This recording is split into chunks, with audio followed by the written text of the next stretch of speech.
Ito na mga katribya po yung ating suso. Nanghihina na siya matapos na makakain po nitong ating gamot, Puradan. Pati rin po yung maliit. Dati-dati yan po ang mga umuubos ng ating yan, tanim. Marami po kasi yan. Pati rin pala yung mga lalakad basta pagka po nakain po noong ating Puradan, nadadali. Naghuhuli po tayo mga ka-farmers po ng ating pong tanim dito sa ating pong sili. Hindi pa po nagdidiretso po yung magandang panahon kaya hindi pa tayo makapag-spray nito. Medyo mahahaba na po uli po yung damo ng ating unang dinamuhan. Tapos ay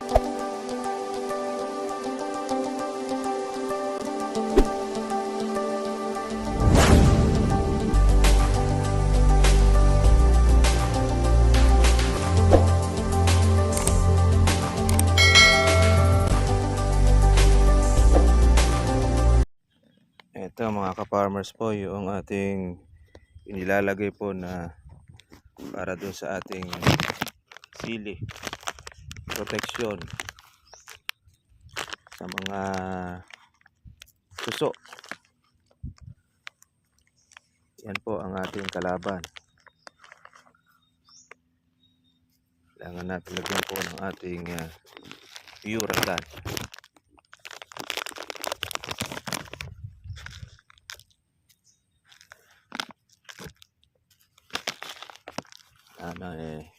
Kapaikot dito sa ating tanim para hindi po kainin ng suso. Marami na pong nabibiktima.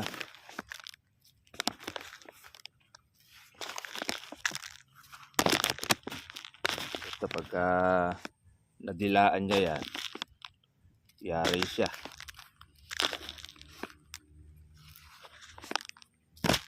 Yari kasi niyan tanim tayo ng tanim, kain naman ng kain yung suso.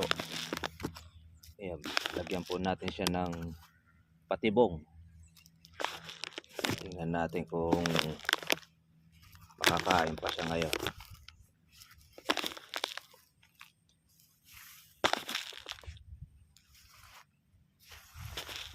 Damuhin na uli itong ating unang hinawan. Pero maganda-ganda na pa ang panahon, pwede natin siyang sprayin ng ating pamatay damo. Lang natin siyang patatamaan mga katribya. Kaya masyado pang bata itong ating kalamansi, kaya ang ating sili.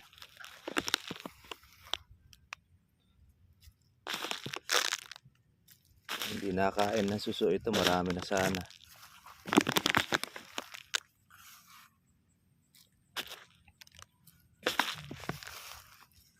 Masyado nakapaglagay ng unat dahil nag-uulan. Pero ngayon okay na.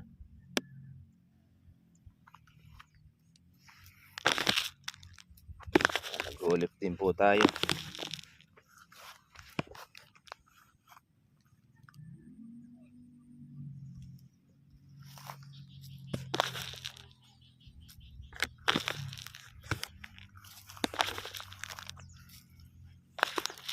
Patipid lang naman ito mga katribya, itong ating Puradan dahil buhangin siya na mayroong gamot. Nagamit din natin ito sa pang insecticide kapag po mayroong fungus, ugat, kasi yan ang tagos niya ay sa ugat, sa dahon. Yan, maganda ang epekto niya. Pagka po meron tayong mais ng araw, ito ang ginagamit namin. Ilalagay kami sa mga talulot ng mais para hindi po siya bahayan ng mga uod. kainin.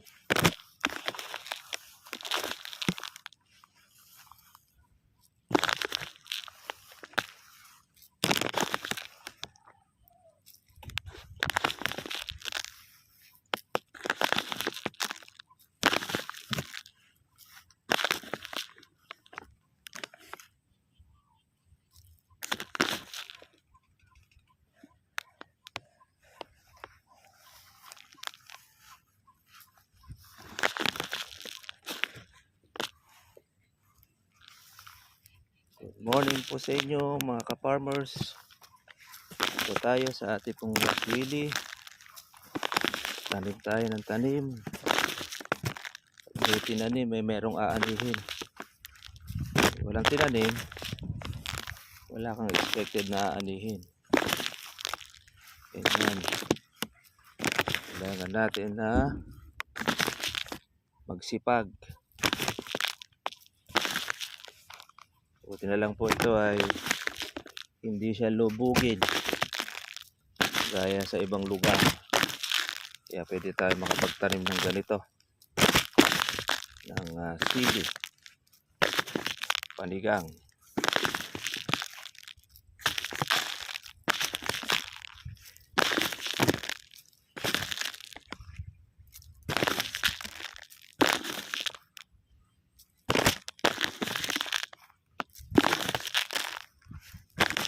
Huwag mo itong matidilaan. Yari yung aso. Tapang din ito. Mura lang naman po ang kilo nito mga katribya. Kaya agapan na natin.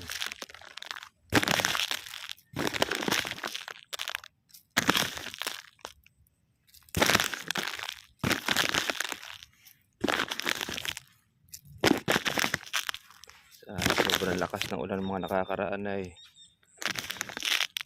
naluoy ang ating mga sili.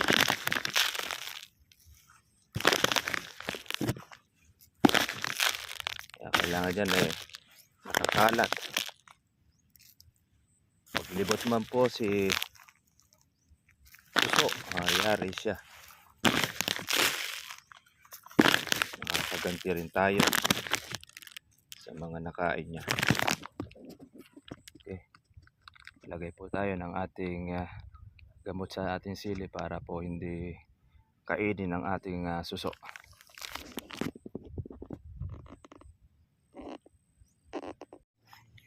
Ito na mga katribya po yung ating suso.